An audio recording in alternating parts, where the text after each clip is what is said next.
Kita lanjut sini. Kata beliau, yakunul khairu fil aktsari syaqqan fil hal. Yang namanya kebaikan itu fil aktsar seringkali atau sebagian besar yang namanya kebaikan itu perbuatan baik syaqqan fil hal, sulit, berat untuk kita melaksanakan sekarang ini. Kita untuk sholat berjamaah mungkin ya, sholat subuh mungkin berat. Kita mungkin untuk bangun malam berat, atau mungkin untuk bersedekah berat. Ini sekarang ini. Tapi kalau kita melawan ya keinginan diri kita sendiri, hawa nafsu kita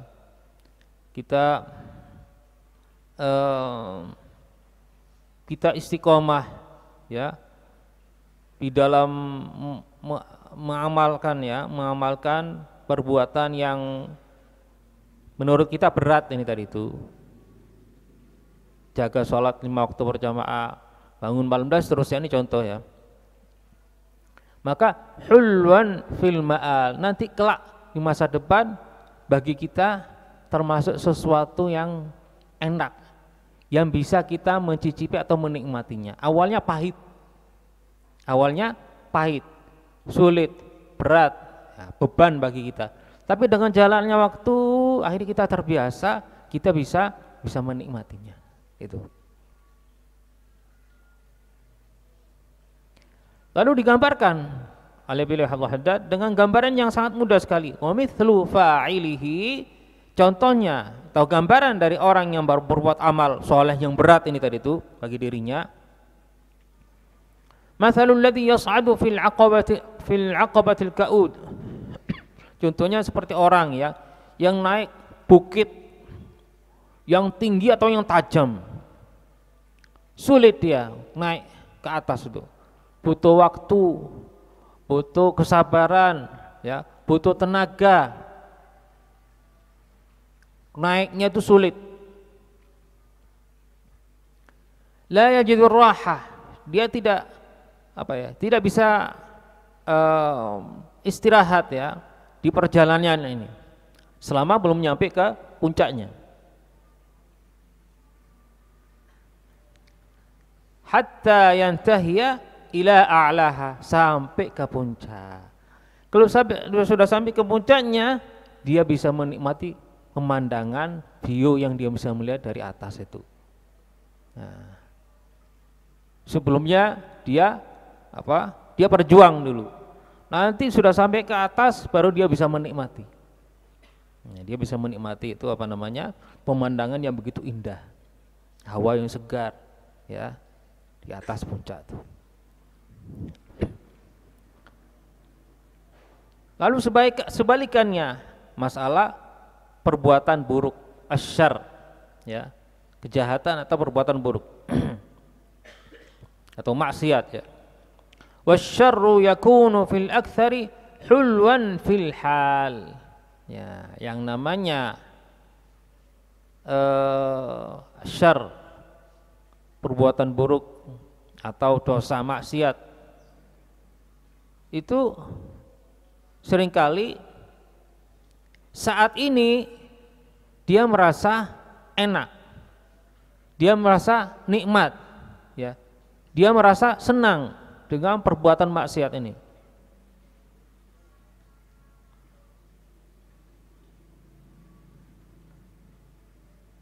Wasyaqqan fil istiqbal, namun nanti kelak di masa depan dia akan merasakan pahitnya.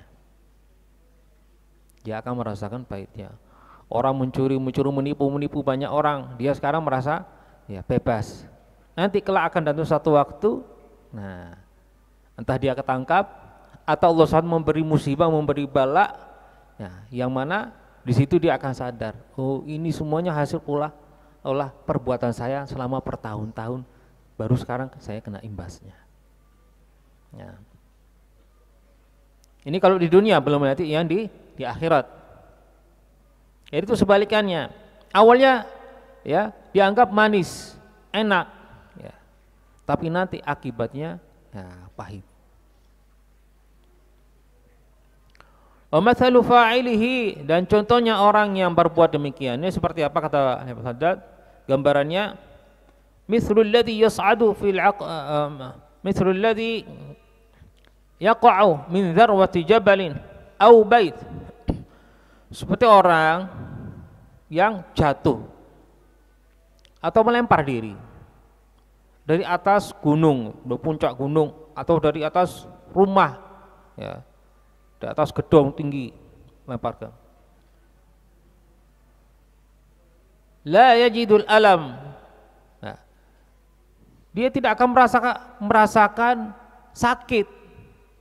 Maksudnya, nah, ketika dia melempar diri atau ketika dia jatuh, ya ketika dia ngambang di udara dia tidak merasa sakit. Sebalikannya yang tadi itu, yang naik gunung ini sulit, soroh naik gunung. Namun, ya, kapan dia akan merasakan sakitnya? Ketika dia sudah jatuh ke bawah, baru merasakan sakitnya. Ini kalau masih hidup, kalau masih ya selamat. Nah, kalau tidak sudah meninggal dunia, sudah itu.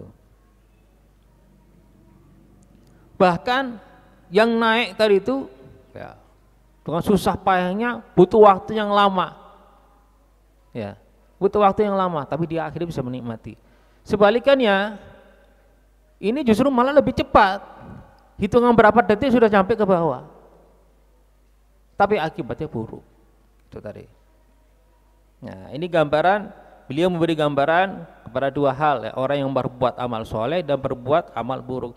Yang berbuat amal soleh itu butuh kesabaran, nah, agar supaya dia, kalau dia istiqomah terus, insya Allah nanti akan ada satu waktu dia akan bisa menikmatinya.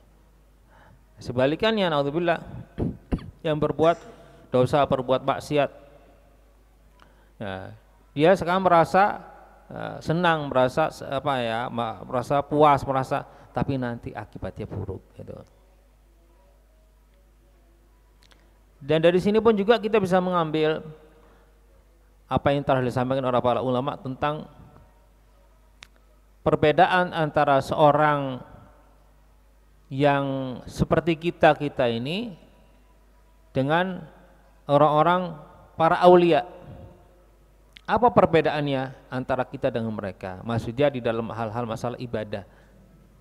Perbedaannya, kalau kita ini, kita butuh perjuang untuk menjaga ibadah kita, menjaga sunnah-sunnah kita, menjaga amal soleh kita, menjauhkan diri kita dari maksiat, butuh perjuangan yang luar biasa. Dan kita pun juga merasa keberatan, tapi ini kewajiban kita, tetap harus kita berjuang. Termasuk beban bagi kita. Ini kalau kita ini. Sedangkan kalau para aulia, mereka sholatnya, ya, taat mereka, perbuatan amal soleh mereka, itu mereka benar-benar menikmati, sehingga mereka tidak merasa keberatan sedikit pun. Ya, apalagi ya perbuatan maksiat, mereka sangat ya tidak suka dengan perbuatan maksiat itu. Sehingga ibaratnya begini, mereka tuh menganggap taat, ibadah, amal soleh itu sebagai kebutuhan hidup mereka. Seperti yang mana kita ini butuh makan, minum, tidur, ya. Mereka juga para aulia menganggap ya, amal soleh mereka itu sebagai ya, kebutuhan hidup mereka, sebagai minum, makan, minum, tidur mereka. Tapi apakah mereka langsung bisa menikmati? Enggak. Dulunya seperti kita ini. Dulunya seperti kita ini. Hingga mereka tetap istiqomah terus ya, berjuang terus sampai seketika mereka sampai ke puncak-puncaknya, sampai ke satu titik yang disitulah mereka akan bisa menikmati. Sehingga ada satu ulama mengatakan, saya berjuang untuk bisa khusyuk di dalam sholat berapa lama? 20 tahun. Berjuang untuk bisa khusyuk 20 tahun. Setelah 20 tahun, alhamdulillah saya 20 tahun baru bisa menikmati. 20 tahun berjuang, setelah 20 tahun baru bisa menikmati selama 20 tahun. Ini contoh. Contoh dari mana perbuatan amal soleh itu butuh perjuangan, butuh kesabaran. Awalnya berat, awalnya ya kita merasa beban bagi kita, tapi dengan istiqomah insya Allah akan ada suatu waktu yang kita bisa menikmatinya. Wa qala la yanbaghi an ta'tadda bi ukhuwati akhin yastati'u an yanfa'aka fala yaf'al.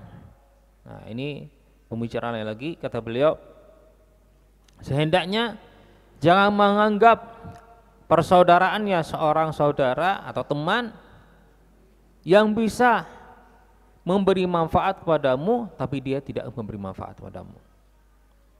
Jadi jika kita berteman dengan seorang yang mana orang ini bisa memberi manfaat buat kita tapi tidak memberi manfaat buat kita, tidak ingin memberi manfaat buat kita, atau tidak ada niat ingin memberi manfaat kepada kita atau membantu kita atau mengingatkan kita atau menyadarkan kita, maka kata beliau, maka jangan dianggap ini sebagai saudara atau sebagai teman.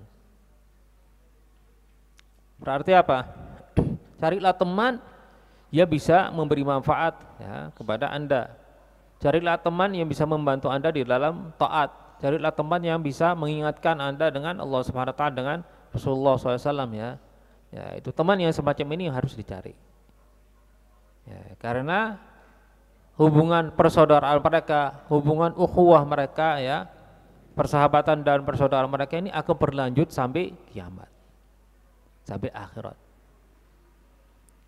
Dan inilah persaudaraan yang semacam ini yang dimaksud oleh para sebagian ulama, mengatakan istaghfiru minal ikhwan as-salihin, perbanyaklah dari teman-teman saudara-saudara yang soleh. Tujuannya karena apa? Agar supaya itu membantu kita bisa bahu membahu untuk supaya bisa mentaati Allah Subhanahu wa taala itu. Nah, kalau teman-teman selain mereka, hindarilah mereka. Karena dikhawatirkan menjadi teman yang justru malah menjerumuskan kita, yang merugikan kita, menjerumuskan kita di api neraka. Nauzubillah min dzalik. Nah, seperti dalam firman ayat itu yang mana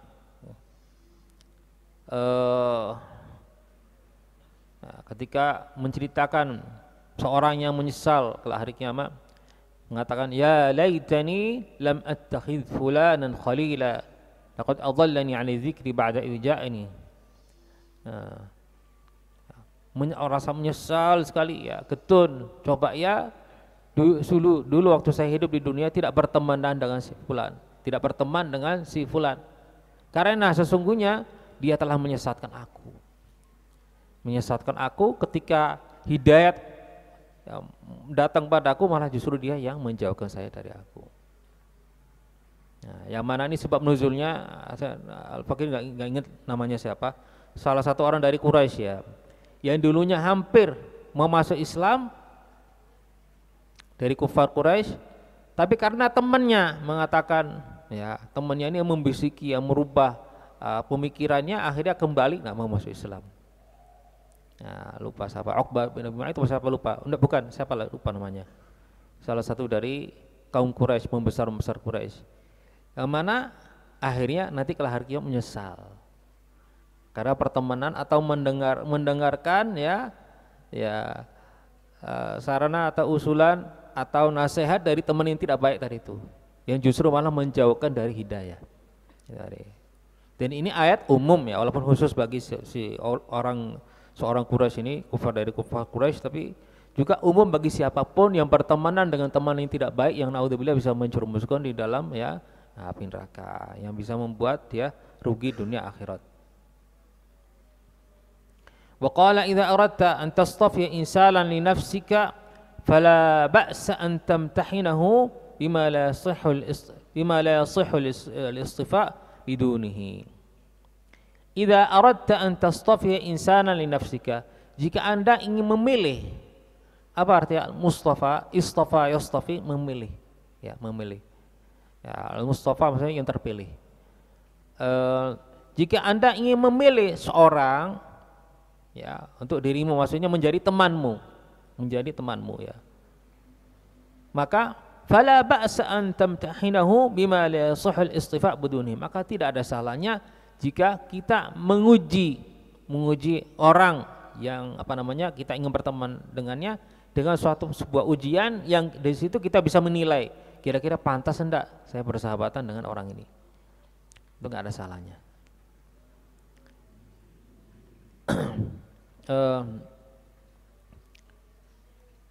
Ada seorang pernah di zaman Sayyidina Umar memuji satu orang, ini orang Masya Allah, orang ini gini. Ditanya sama Sayyidina Umar, apakah pernah safar ya bersamanya, keluar kota bareng bersamanya? Tidak. Kemudian ditanya, apakah pernah berhubungan masalah uang dengan si fulani? Enggak. Kata kata Sayyidina Umar, berarti Anda belum mengenal si fulan ini.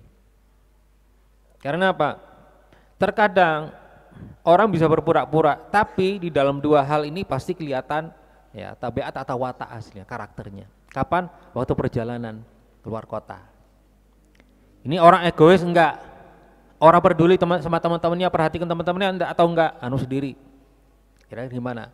Kalau ada temannya butuh pertolongan, ditolong enggak? Itu kelihatan dari situ akhlaknya.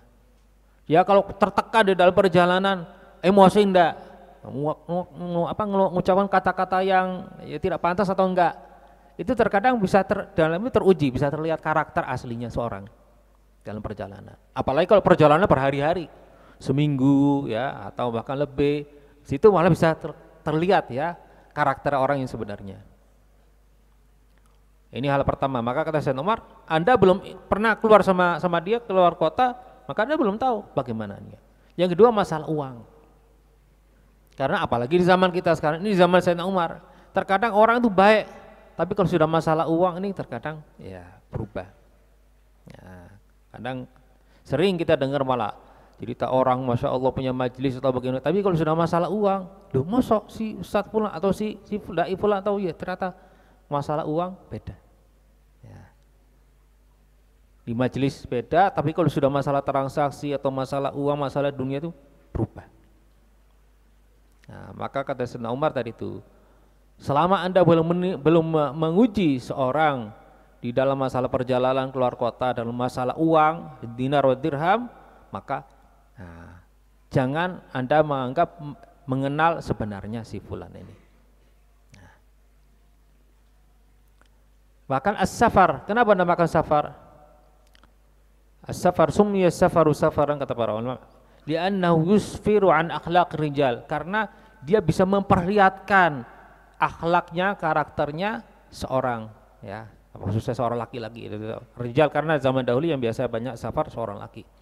Pokoknya bisa memperlihatkan karakter atau watak sebenarnya orang ini bagaimana, muamalahnya bagaimana itu dalam masalah safar dan masalah uang. Maka di sini kata Haddad, jika Anda ingin memilih seorang menjadikan sebagai teman kita, maka tidak ada salahnya kita menguji dengan beberapa ujian yang di situ kita bisa menilai kira-kira ini layak atau pantas atau cocok jadi sahabat saya atau tidak gitu. Wa qala la tashab man tastati' al-qiyam bi huquqihi wa la yuhwijuka li talabi huquqik li kamal qiyamihi biha. Wa qala la tashab illa man tastati' al-qiyam bi huquqihi. Jangan bersahabat, jangan berteman ya, dengan seorang kecuali yang Anda bisa menjalankan hak-haknya. Ya, janganlah kita bersahabatan dengan seorang kecuali yang kita bisa menjalani hak-haknya. Kalau kita tidak bisa menjalankan hak saudara kita, maka sehendaknya kita jangan bersahabatan atau berteman dengan orang yang semacam ini. Karena nanti akan menjadi tanggung jawab di hadapan Allah Subhanahu wa taala. Ya, memiliki hak-hak yang harus kita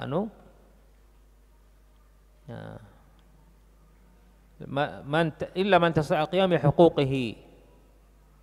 Maksudnya Apa hak teman kita? Kalau dia salah kita ingatkan. Contoh ya, kalau salah. Tapi kita berteman dengan orang dia salah, kita diam. Bisa salah, enggak enak karena teman kita. Nah, berarti Anda tidak mampu, tidak bisa memberikan haknya.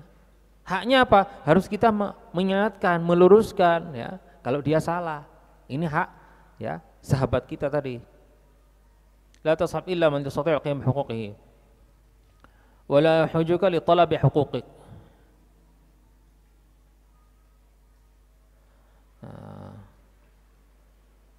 Li kamal qiyamah. Ya. Dan tidak butuh untuk menjalankan hak-hakmu. Ya. Maksudnya jangan berteman kecuali dengan teman yang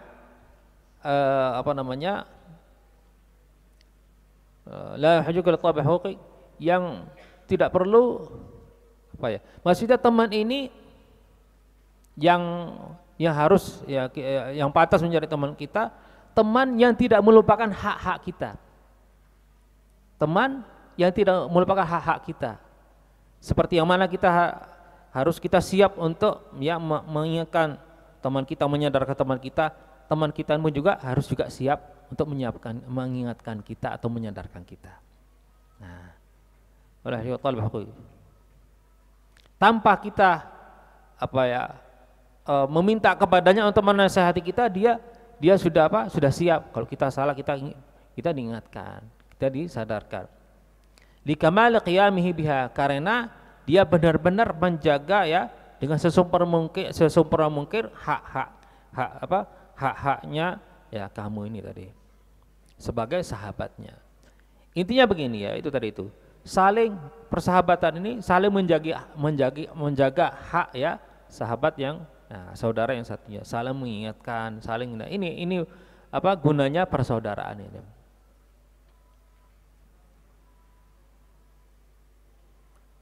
Wa qala man awwala fi isqati huquqi ikhwanihi ala qabul al-'udhr kana aqall ma yalqahum bihi al-ghash aw al-ghish wal makr.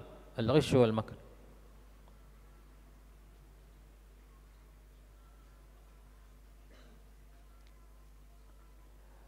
Siapa orang yang selalu mengandalkan jadi menjatuhkan hak-hak saudaranya,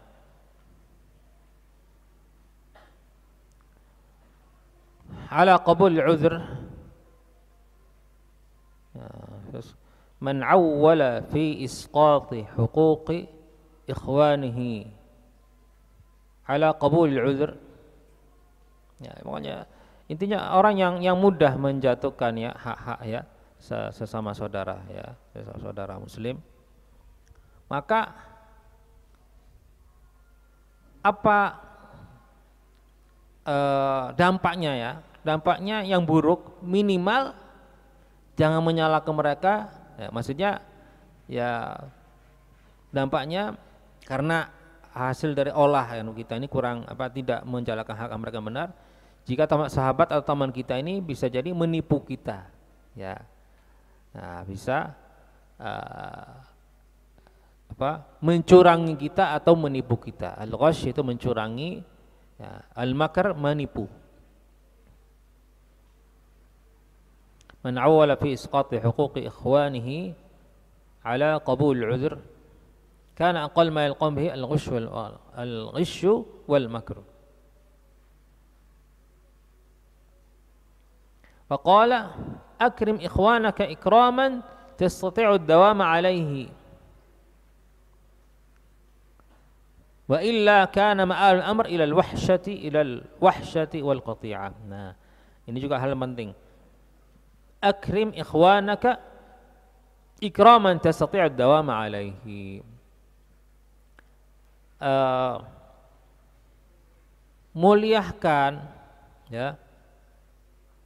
Akrimu memuliakan atau menghormati, hormatilah atau muliakanlah saudara-saudaramu ikraman tastati'u ad-dawama 'alayhi, dengan ya kita disuruh berbuat baik terhadap mereka, memuliakan mereka, menghormati mereka, menjamu mereka dengan baik, tapi dengan syarat. Syaratnya apa?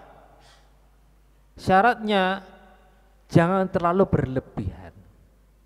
Kita memuliakan mereka, menghormati mereka, jangan terlalu berlebihan. Sesuai dengan kemampuan kita. Sesuai dengan kemampuan kita. Nah, kita mampu menyajikan pamannya apa? Menyediakan gorengan, ya kopi, teh, sudah cukup itu. Kau usah beliakan makanan, ya nasi mandi, nasi anu, ya. Sekali 2 kali, nanti lama-lama kita sendiri yang keberatan, atau teman kita yang keberatan. Waduh kasihan, setiap kali datang ke situ justru malah jamuannya itu melebihi. Nah, dan sedangkan orang ini orang tidak mampu. Ya kalau orang mampu, orang tidak mampu. Bisa jadi kita ini membiasakan diri, karena membiasakan diri gitu. Waduh, datang ini apa ya, mau jamu nih. Kita sendiri bingung, ya karena kita seolah-olah mengharuskan kepada diri kita harus memulih jamuan yang mahal. Nah, menyajikan sesuatu yang mahal. Juga sebalikannya, teman kita itu ke rumah kita, waduh nggak enak. Setiap kali ke rumahnya ngerepoti. Akhirnya malah bisa terputus. Sehingga ada pun juga perkataan yang mengatakan para ulama, la yadumu ma'al kulfah ulfah. Tidak akan bertetap atau tidak akan berlanjut, ya. Ma'al kulfah, dengan adanya apa ya? Kepaksaan, ya, kepaksaan di dalam menghormati orang itu terlalu, ya, terpaksa, bukan sesuai dengan kemampuan kita. Ini tidak akan berlanjut yang namanya ulfah. Ulfah ini maksudnya rasa apa ya, hubungan baik antara kita dengan sahabat kita dan saudara kita ini tidak akan berlanjut jika ada takalluf ini. Takalluf ini yaitu tidak berlebihan. Di dalam menjamu itu berlebihan.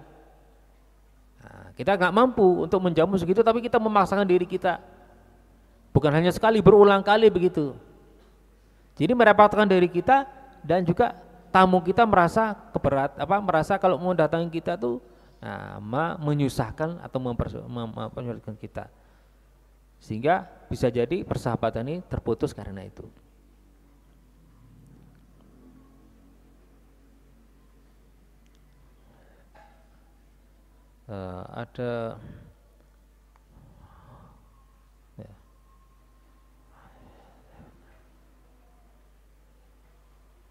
Ada makalah, tidak tahu dari siapa ya,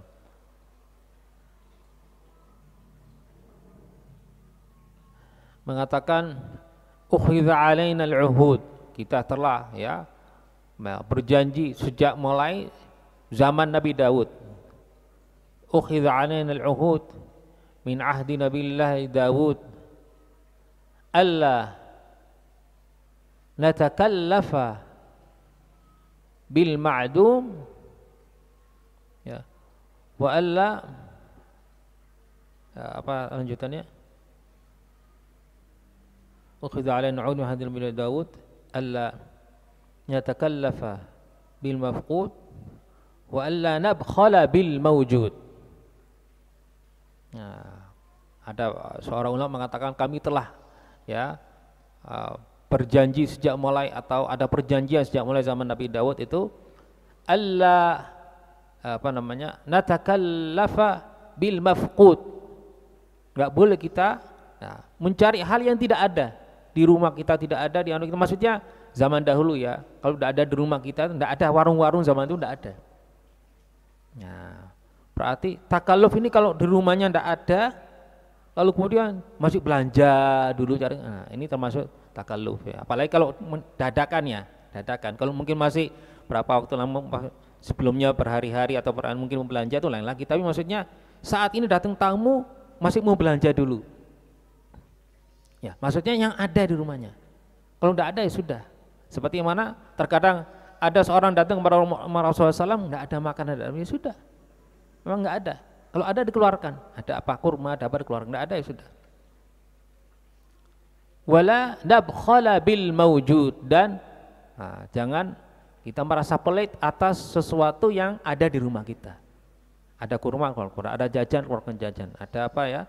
Camilan apa, kopi, teh, keluarkannya ada, keluarkan aja. Itu. Ya, tidak ada salahnya maksudnya kalau kita mau belanja apa, maksudnya hal-hal yang maksudnya intinya kembali kepada tidak membebani kita, itu saja. Nah, kalau membebani kita, apalagi terus menerus ya, terus menerus, akhirnya malah ini akibatnya tidak baik. Ya, akibatnya tidak baik.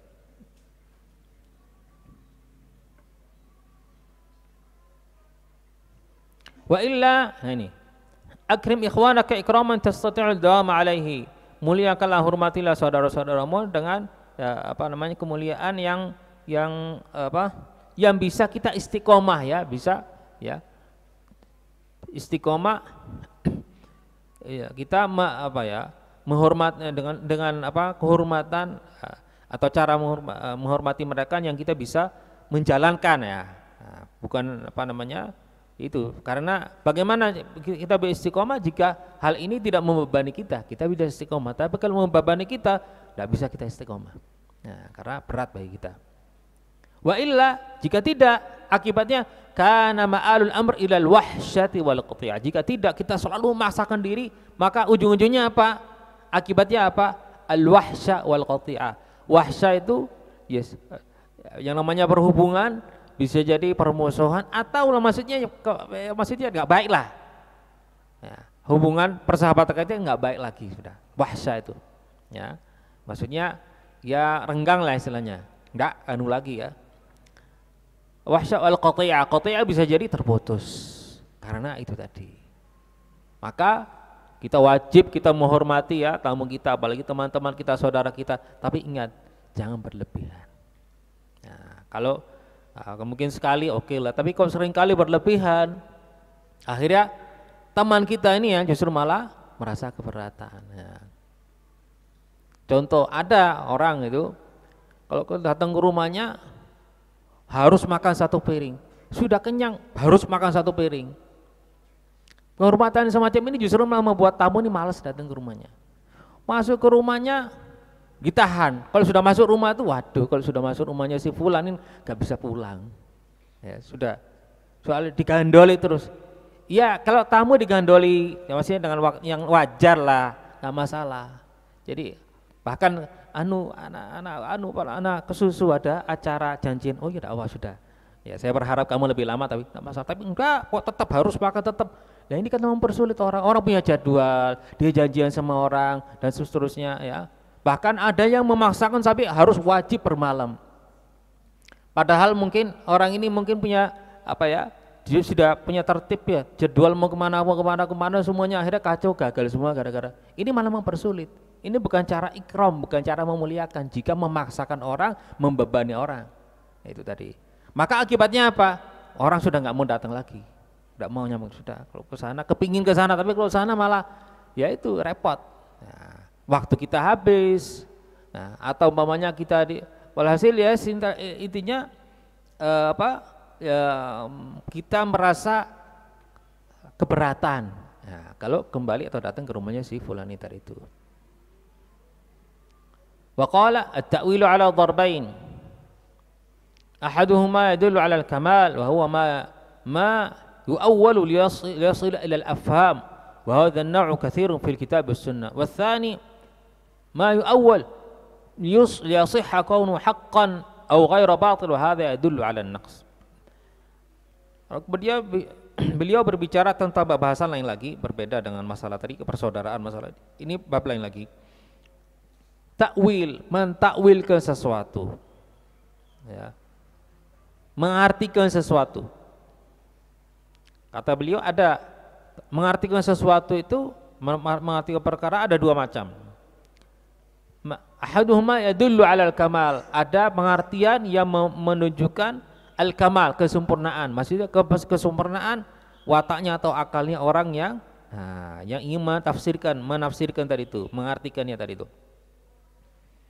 Wa huwa ma yu'awwalu liyasila ilal afham, itu ketika mengartikan sesuatu, mentafsirkan sesuatu dengan tujuan untuk supaya bisa mudah difahami. Ya, bisa mudah difahami. Wa huwa ma yu'awwalu liyasila ilal afham. Wa hadha an-naw'u katsirun fil kitab was sunnah, dan ini di dalam Al-Qur'an, dalam hadis banyak takwil ya, pengertian semacam ini, tujuan adalah supaya supaya kita bisa mudah atau memahami sesuatu. Watsani, sedangkan yang kedua, ma yu'awwalu liyasihha kaunu haqqan aw ghaira batil. Nah, ketika ingin mengartikan sesuatu tujuannya apa? Agar supaya membuktikan bahwa ini benar atau tidak, atau ini hak ya, atau batil. Wa hadza yadullu 'ala an-naqs. Nah, dan ini cara pengertian semacam ini tidak sempurna. Nah, ini membuktikan bahwasanya ia mentafsirkan atau mengartikan ini maksudnya ada kekurangannya. Karena mungkin lebih kepada ingin mempertahankan sesuatu ya, ingin mempertahankan sesuatu lebih daripada ingin menjelaskan sesuatu. Mungkin bisa jadi contohnya seperti ceritanya iblis. Iblis ketika mengartikan atau mengkiaskan, ketika disuruh sujud tidak mau, mengatakan saya diciptakan dari api, sedangkan ya Adam diciptakan dari tanah ya, atau dari lumpur. Bagaimana saya suruh sujud ya untuk Adam, sedangkan ana khairum minhu, saya lebih baik daripada Adam. Jadi kiasannya ini kiasan yang mempertahankan maksudnya keegoan dirinya iblis, haknya ya, mempertahankan haknya, egonya, sehingga mengatakan yang namanya api lebih afdal daripada tanah ya, atau daripada lumpur. Padahal secara ilmiah ya, terbukti kalau kiasnya iblis itu salah secara ilmiah. Terlepas dari kita tidak bahas masalah membantah Allah SWT, tidak bahas itu. Secara ilmiah, itu ternyata iblis salah. Kenapa dikatakan salah kiasnya? Karena tanah atau lumpur itu lebih afdal daripada api, lebih kuat daripada api. Buktinya apa? Coba lihat di POM. Di POM itu disediakan apa? Tanah atau pasir. Kalau api nyala, ya, disiram dengan air, biasanya kalau campur dengan oli atau ada campuran semacam bahan bakar, ya, itu nggak bisa dengan air, karena yang namanya jenis minyak itu lebih mengunggul di atas, sehingga api ke atas. Nggak bisa disiram dengan air, nggak bisa. Lalu untuk menghatikan meredapkan gimana? Pakai tanah, atau pakai pasir, atau pakai lumpur. Berarti lebih kuat daripada api, lebih afdal dari api. Jadi kiasnya iblis secara ilmiah pun juga salah. Tuh.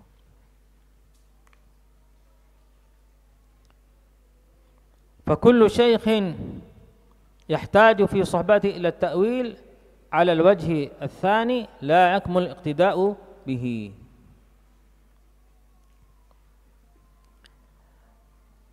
Fakullu syakhsin, ini melanjutkan ya pembicaraan tadi itu.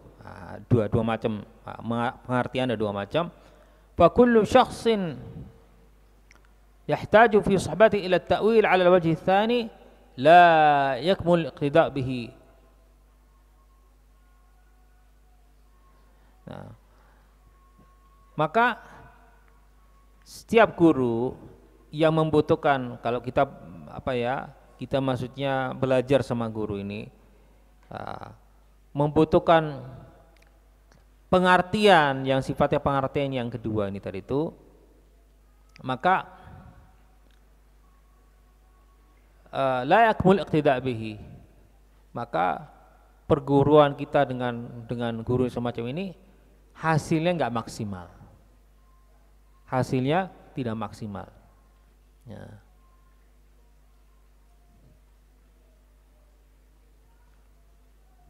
La yakmul iqtida' bihi lianna at-ta'wil la yahsulu kamalan wa innama yadfa'u naqsan. Ya itu tadi itu, karena pengertiannya selalu mencondong kepada pengertian yang kedua tadi itu ya. Nah, kalau pengertian guru ini tadi itu lebih kepada pengertian yang pertama, maka berarti ya persahabatan kita atau perguruan kita dengan guru semacam ini insyaallah bisa ya kita bisa mendapatkan ilmunya insyaallah lebih maksimal. فكل شخص يحتاج في صحبته إلى التأويل على الوجه الثاني لا يكمل الاقتداء به لأن التأويل لا يحصل كمالا وإنما يدفع نقصا.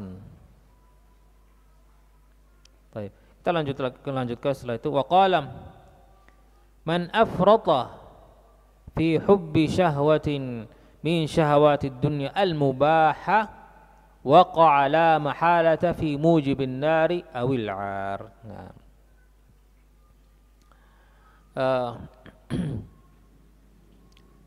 Segala kenikmatan yang ada di dunia ini terbagi dua macam. Ya, apapun ya jenisnya dua macam. Ada yang halal, ada yang haram.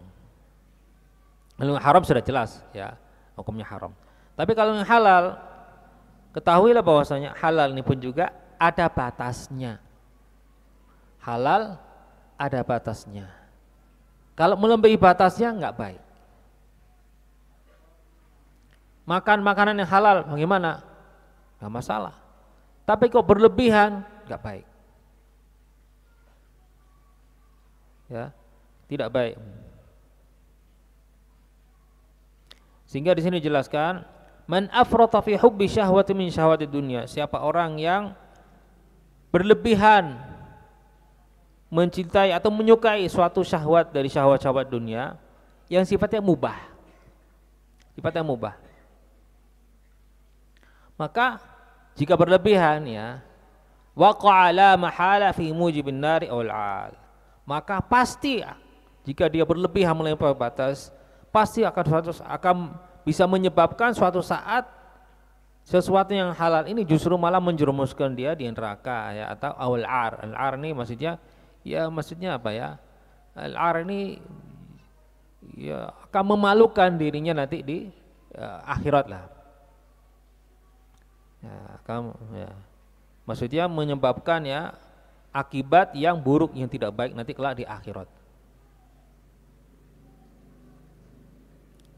Ya, seperti yang mana ulama ya, banyak pembicara ulama yang mewanti-wanti makan banyak berlebihan. Makan berlebihan. Ini di luar bulan Ramadan, apalagi di bulan Ramadan.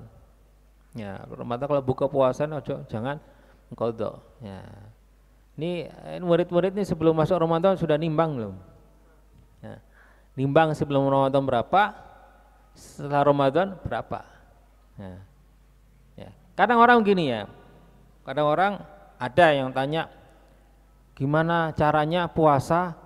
Ada doa, ada amalan supaya kalau puasa enggak merasa lapar. Ini orang nggak tahu tujuannya puasa itu apa. Kutiba alaikumus syiyamu kama kutiba alal ladzina min qablikum la'allakum tattaqun, agar supaya kalian bertakwa atau bisa meningkatkan ketakwaan kita. Kalau kita tidak merasakan lapar, bagaimana bisa muncul rasa takwa? Dan harus ingat bahwasanya lapar kita itu mengingatkan saudara-saudara kita yang tidak dapatkan makan, tidak dapatkan minum. Salah satu contoh coba, saudara-saudara kita yang di Gaza sekarang. Berbulan-bulan mereka sulit dapat makan, sulit minum air. Ya. Nah, sangat sulit sekali sampai mereka makan makanan binatang. Ya. Makan makanan binatang itu ya, yang biasanya umumnya tidak dimakan sama manusia dimakan oleh mereka. Ya, bahkan ada yang mengatakan justru malah ya kucing aja disembelih. Saking laparnya. Ya. Ibu tidak bisa menyusui bayinya sehingga dikasih kurma biar supaya ya ngisep atau memut kurma itu. Karena ibu sudah tidak bisa ngasih air AC. Sampai diceritakan ibu-ibu di sana banyak yang mencukur rambutnya karena apa? Karena air itu sedikit. Untuk mandi, untuk apa mereka sulit. Untuk menghemat. Ya. Betapa sulitnya mereka jika kita rasa lapar kita itu paling tidak kita ingat dengan mereka. Ingat dengan saudara-saudara kita selain di Gaza dimanapun, ingat dengan Nabi kita Sayyidina Muhammad SAW. Yang mana ketika sahabat Abu Hurairah keluar, ya, itu karena lapar. Rasulullah juga saya lapar. Saya Abu Hurairah membuka bajunya, mengikat, ya, perutnya dengan satu batu, satu ikatan. Rasulullah SAW membuka perutnya, Rasulullah SAW malah 2 batu, berarti lebih lapar lagi. Dan ini sekarang banyak dilakukan oleh saudara-saudara kita di Gaza, ikat perut mereka dengan batu seperti Rasulullah SAW. Nah, hal-hal semacam ini mengingatkan kita dengan saudara-saudara kita lain perjuangan mereka bagaimana. Ya, seharusnya kita tuh senang, alhamdulillah sedikit kita bisa merasakan apa yang dirasakan oleh mereka. Bukan malah kita bingung, aduh lapar gimana lu ya. Jangan mikirin itu. Bahkan di luar Ramadan, sewaktu-waktu kehabisan makan tidak ada, kecuali mungkin nasi sama garam atau kita bersyukur. Alhamdulillah malam ini tidak ada makanan. Kok bersyukur kenapa? Malam ini kita seperti Rasulullah SAW. Ya. Malam ini kita seperti sahabat Rasulullah SAW. Malam kita seperti Imam Syafi'i, seperti fulan. Paling sedikit kita bisa merasakan bagaimana mereka hidupnya mereka sehari-hari ya. Kita hanya berapa jam saja. Harus kita bersyukur. Kita bisa merasakan sedikit. Ya. Rasa apa yang dirasakan oleh Rasulullah SAW, ada para sahabat, orang para tabi'in ya. Nah, seperti ceritanya di rumah Sayyidah Fatimah 2-3 hari tidak ada makanan. Ya. Yaitu ya kita bisa merasakan sedikit dengan ketika rasa sakitnya lapar itu, nah kita ingat dengan mereka. Hal-hal semacam ini insya Allah bisa menambah ketakwaan kita dan keimanan kita. Lupakan doa amalan bisa melupakan, bisa membuat kita tidak merasakan lapar dan seterusnya haus, itu lupakan itu. Seharusnya kita mencari rasa haus, mencari rasa lapar di dalam puasa kita. Kalau tidak merasakan, seharusnya kita sedih. Kenapa sih saya puasa kok tidak merasakan apa yang dirasakan oleh Rasulullah SAW? Kok saya puasa dan dirasakan oleh apa yang dirasakan oleh para sahabat? Kok saya puasa tidak merasakan apa yang dirasakan oleh para tabiin, oleh keluarga Rasulullah SAW, para saudara-saudara kita yang sedang mereka diuji oleh Allah Subhanahu wa taala. Justru malah harus kita senang. Ketika merasa senang, merasa lapar, merasa haus, karena paling tidak kita sedikit bisa merasakan, mengalami apa yang dialami oleh mereka, paling tidak sedikit saja. Hanya kita berapa jam saja, mereka berhari-hari. Ya. Laparnya kita ini istilahnya kata para ulama ikhtiari, dengan ikhtiar kita. Kita kalau sebentar lagi bisa makan, minum, selesai. Tapi mereka tidak, ittirari, mereka terpaksa. Ya, laparnya mereka, haus mereka itu terpaksa. Sedangkan kita masih ikhtiar dengan ikhtiar kita. Nah, kembali ke masalah tadi itu ya, mencintai tidak boleh mencintai sesuatu ya berlebihan dari kenikmatan dunia, termasuk masalah makan saja. Itu ulama kita mewanti-wanti ya, kita makan banyak-banyak ya. Ya, makan ya secukupnya saja. Sesuatu kebiasaan yang ada di zaman kita ini sekarang, sarapan itu harus kenyang, makan siang harus kenyang, makan malam harus kenyang, itu salah semua, nggak benar. Pokoknya makan, nah, cukup sudah secukupnya. Ya.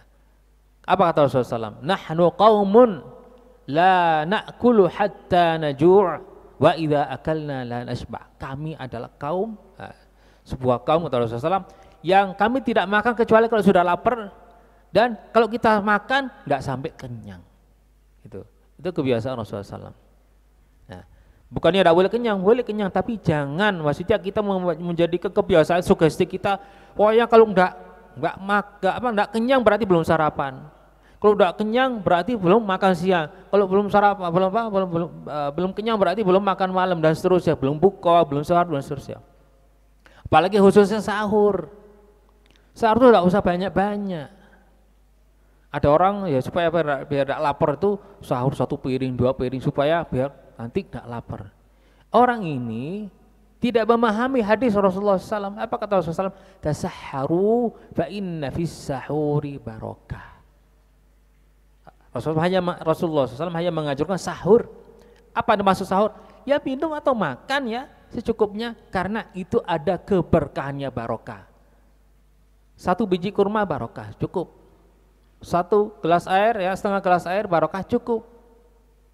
Dibandingkan beberapa piring berapa porsi tapi tidak barokah, tidak berguna. Ya.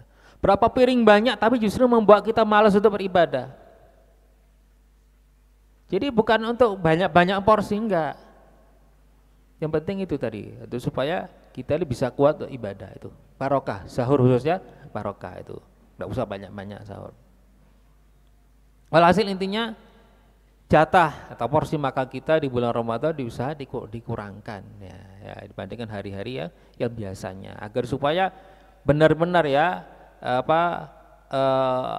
ibadah puasa kita ini bernilai ya, berkualitas ya. Itu ini bedanya antara orang yang paham apa inti dari puasa ya, apa fadilah-fadilah puasa, dengan orang-orang awam. Orang-orang awam ya paling tidak ya mereka yang penting nggak makan, nggak minum mulai subuh sampai maghrib selesai. Tapi mereka nggak tahu keutamaan ya, fadilah, keunggulan ini semuanya mereka nggak tahu, itu kasihan. Nah, kita ini yang tahu, kita bersyukur kepada Allah SWT dan kita mengamalkan. Jangan hanya kita sekedar kita mengetahui saja, tidak, mengetahui dan mengamalkan, al-ilmu wal amal. Itu tadi. Agar supaya kita maksudnya bisa mendapatkan ya faedah dari puasa kita di bulan Ramadan ini.